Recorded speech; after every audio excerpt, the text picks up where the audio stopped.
السلام علیکم ناظرین، میں ہوں نعیم حسن اور آپ دیکھ رہے ہیں میرا یوٹیوب چینل۔ امید کرتا ہوں آپ لوگ خیریت سے ہوں گے۔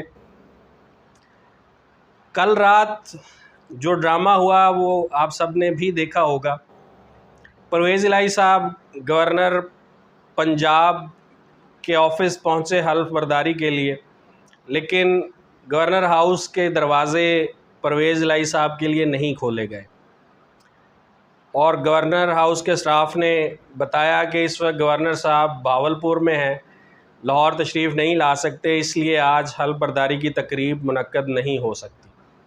سادہ لفظوں میں اگر میں کہوں تو کل رات گورنر پنجاب نے حلف لینے سے انکار کر دیا۔ آپ کو یاد ہوگا کہ پی ٹی آئی کے گورنر نے وزیر اعلیٰ پنجاب حمزہ شہباز سے آج سے 2 مہینے پہلے حلف لینے سے انکار کیا تھا، تو آج نون لیگ نے اس کا بدلہ تو چکا دیا، لیکن پرویز الہی صاحب حمزہ شہباز سے 4 ہاتھ آگے نکلے۔ وہ راتوں رات چارٹرڈ طیارے پر اسلام آباد پہنچے اور ایوان صدر میں حلف برداری کی تقریب منعقد ہوئی، اور تقریباً رات کو 2:15 بجے صدر پاکستان جناب عارف علوی صاحب نے پرویز الہی سے پنجاب کے وزیر اعلیٰ کے لیے حلف لیا، اور یوں حلف برداری کی تقریب کے بعد پرویز الہی صاحب پنجاب کے نئے وزیر اعلیٰ باضابطہ طور پر منتخب ہو گئے۔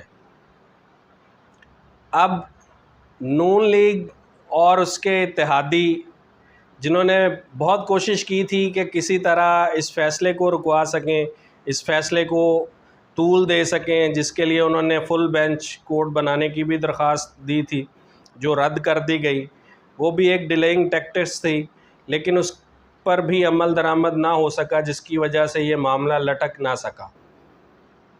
آج نون لیگ کے اکثر وزراء، کچھ سابق وزراء اور کچھ موجودہ وزراء، کیونکہ جو وفاق میں ہیں وہ موجودہ وزراء ہیں اور جو پنجاب میں تھے وہ اب سابق وزراء ہو چکے ہیں، انہوں نے ہرزہ سرائی میں کوئی کسر اٹھا نہیں رکھی۔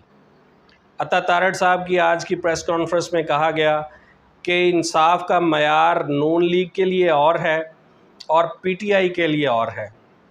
یہی بات ہم بہت عرصے سے کہتے آ رہے ہیں کہ واقعی انصاف کا معیار نون لیگ کے لیے اور تھا اور باقی لوگوں کے لیے اور تھا۔ آج یہ بات اپنے منہ سے تسلیم کر رہے ہیں۔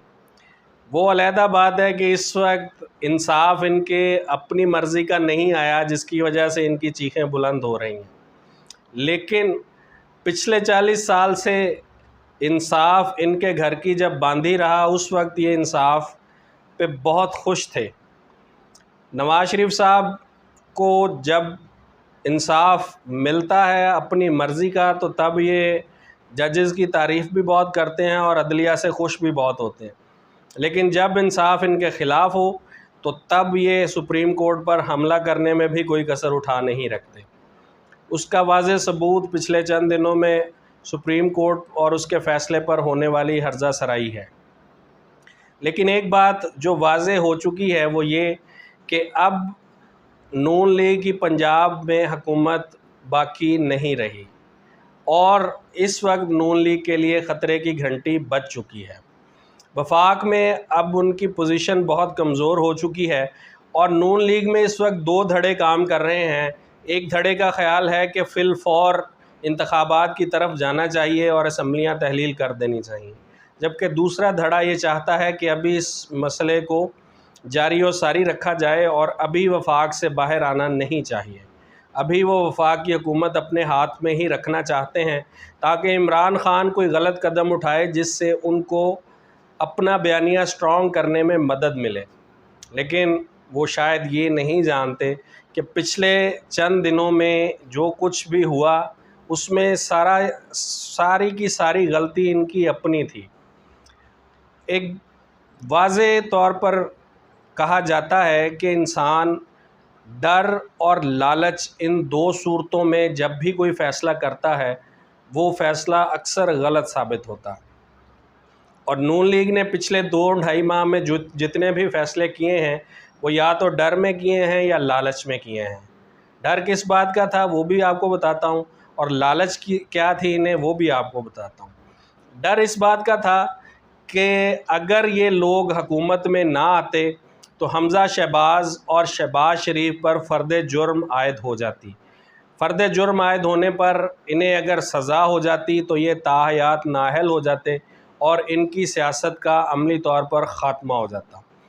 اور لالچ اس چیز کی تھی کہ حکومت ملتی ہے تو حکومت کے ساتھ ساتھ بہت سے پھر پروٹوکولز بھی ملتے ہیں اور پھر اختیارات بھی ملتے ہیں جن کو بہت اچھے طریقے سے انجوائے کرنا یہ لوگ پہلے سے ہی بہت بہتر جانتے ہیں. تو یہی چیزیں تھیں دو جنہوں نے ان سے بہت سے غلط فیصلے کروائے. سب سے بڑا جو غلط فیصلہ انہوں نے کیا تھا وہ عمران خان کی حکومت کا خاتمہ تھا. اگر یہ لوگ اس وقت یہ فیصلہ نہ کرتے تو آج شاید ملک کے حالات بھی بہتر ہوتے اور ان کی اپنی پوزیشن بہت بہتر ہوتی. کیونکہ عمران خان کی حکومت اس وقت جب مہنگائی کو کنٹرول نہیں کر پا رہی تھی تو اس وقت لوگ بہت خائف تھے عمران خان کی حکومت سے، لیکن انہوں نے اس کو نکال کر خود حکومت میں آ کر یہ بات ثابت کر دی کہ وہ مہنگائی عمران خان کی وجہ سے نہیں ہے بلکہ وہ مہنگائی عالمی سطح پر بہت زیادہ معاملات پیچیدہ ہونے کی وجہ سے ہے، جس کی وجہ سے عوام کا دوبارہ عمران خان پر اعتماد بحال ہوا اور آج عوام عمران خان کے ساتھ پہلے سے کہیں زیادہ شانہ بشانہ کھڑی ہے. اور آج ان کا وہ بیانیہ ووٹ کو عزت دو وہ بھی ردی کی ٹوکری میں پڑا ہوا ہے. اب آپ دیکھیں کہ اس وقت جو حالات ہیں اس میں اگر یہ لوگ الیکشن کی طرف جاتے ہیں تو الیکشن میں بہت سٹرونگ بیانیہ بنانا ان کے لیے بہت مشکل ہے، کیونکہ اس وقت جو مہنگائی اس وقت پاکستان میں موجود ہے اس کے ذمہ دار فی الوقت یہی لوگ ہیں. اب جب یہ لوگ عوام میں جائیں گے تو عوام کے سامنے بیانیہ لے کے جانا ان کے لیے بہت ناگزیر ہوگا. اب تک کے لیے اتنا ہی. اپنا خیال رکھیے گا. اللہ حافظ.